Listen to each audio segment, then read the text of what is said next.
transformador elétrico de 540 toneladas que estava sendo transportado por uma carreta caiu na pista e interditou parcialmente a BR-381 na região central de Minas.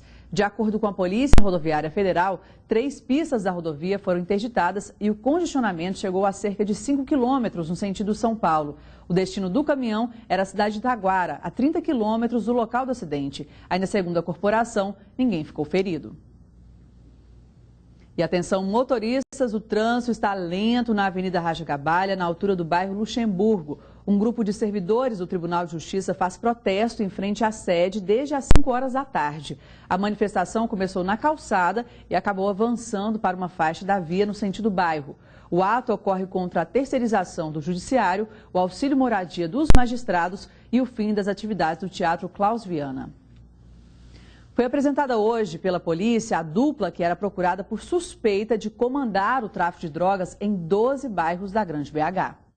Neuber Júlio de Souza, de 39 anos, conhecido como Alemão, estava foragido há 3 anos. Ele foi preso no estado de Rondônia. O suspeito chegou a fazer implante de cabelo para enganar a polícia. Através de um trabalho de inteligência da Polícia Civil, juntamente com cruzamento de dados, análise de documentos, nós pudemos perceber que eles estavam usando documento falso. Durante a investigação, o irmão de Neuber, Milton de Souza Júnior, conhecido como Zói, também foi preso na cidade de São João del Rei, a 180 quilômetros de Belo Horizonte. Ele era o comparsa de Neuber em envolvimentos no tráfico de drogas e homicídios. Para fugir da polícia, a dupla usava documentos falsos. Neuber se passava por Cláudio Felipe de Souza e Milton por João Batista Júnior. Até mesmo um comprovante de votação da última eleição foi encontrado. Neuber morava em Inhumas, na região metropolitana de Goiânia. Ele mesmo comprava as drogas, principalmente no Paraguai. A mercadoria era levada por pessoas até o irmão dele.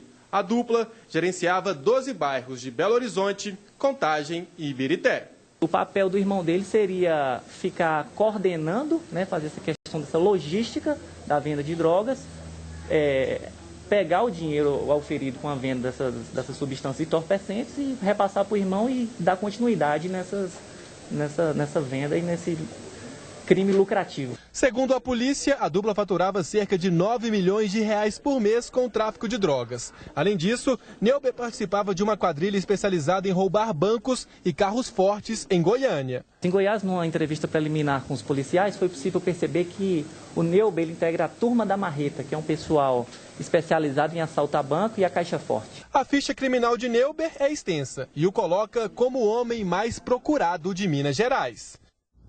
E agora vamos falar de futebol. Sem espaço no elenco, depois da contratação de Fabrício, lateral esquerdo Gilson será emprestado pelo Cruzeiro à Ponte Preta até dezembro deste ano. O jogador será cedido depois do Campeonato Mineiro e vai disputar a Série A do Brasileirão pelo time de Campinas. E depois de perder para o Atlas pela Libertadores, o Atlético está de volta a BH e se prepara para o clássico de domingo. Diogo Ramalho.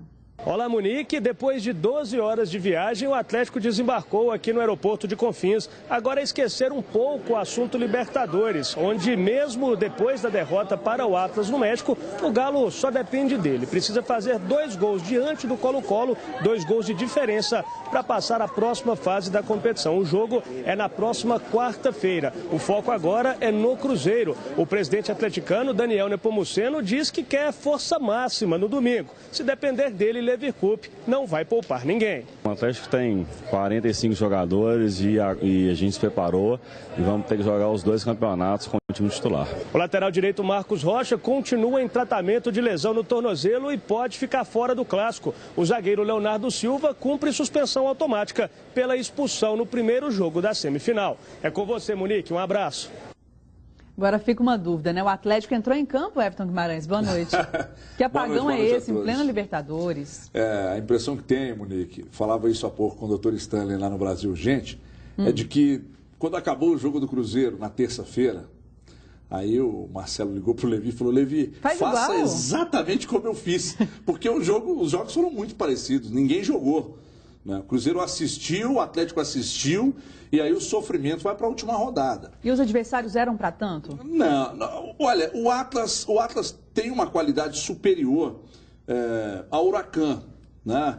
Mas nenhum dos dois assusta, nenhum dos dois assusta. O que eu estou ainda por entender é porque o jogo não entrou. Eles jogaram muito parecidos, Monique. Times descompactados, apáticos, sabe? Sem uma jogada sequer, treinada à exaustão durante toda a semana. Não deu para entender absolutamente nada. Prefiro acreditar que estão guardando forças para o Clássico e para a rodada da semana que vem da Libertadores, que é a derradeira desse primeiro turno. E agora fica uma outra pergunta, né? De quem é a culpa? Dos treinadores, desses que parece até que se falaram, né? O Marcelo Oliveira errou muito quando escalou o Cruzeiro com 3 volantes, e ontem o Levir errou muito com o time de saída. Levir, os melhores têm necessariamente que jogar. Então, de saída, ele deixou o Guilherme no banco, e quando colocou o Guilherme para jogar, que é o cara que vai sustentar o Lucas Prato nas bolas, que vai servir o Lucas Prato, ele vai tirar o prato do time. Então, quer dizer, foi um festival de erros, né, dos dois na semana e que custaram esse desespero da última rodada. Agora, os jogos da Libertadores serão também na terça e na quarta, né, da semana que vem. Você acha que teremos, então, um clássico morno por causa disso? Olha, tem tudo para ser, Monique, porque, enfim, o clássico é difícil a gente falar, tecer algum tipo de comentário antes de acontecer. O clássico é sempre muito pegado, muito mordido e tal. Mas os dois estão com focos nos jogos de terça e quarta. Então tem tudo para ser um empatezinho aí, que favorece até o Cruzeiro e tal. Não acredito que tenhamos um jogo de muitos gols e tal. É esperar para ver. Eu sou o oráculo do jornal Band Minas, mas eu também erro. Tomara, né? Agora me diz uma coisa, eles vêm com titulares ou reservas na Libertadores? O presidente Daniel Nepomuceno disse que o time vai que o Atlético joga com os titulares, né, no Clássico, e o mesmo deve acontecer com o Cruzeiro. Força total. Certinho. Obrigada, viu? Nada. Tchau, tchau. Para você de casa, uma boa noite e até amanhã, sexta-feira. Tchau.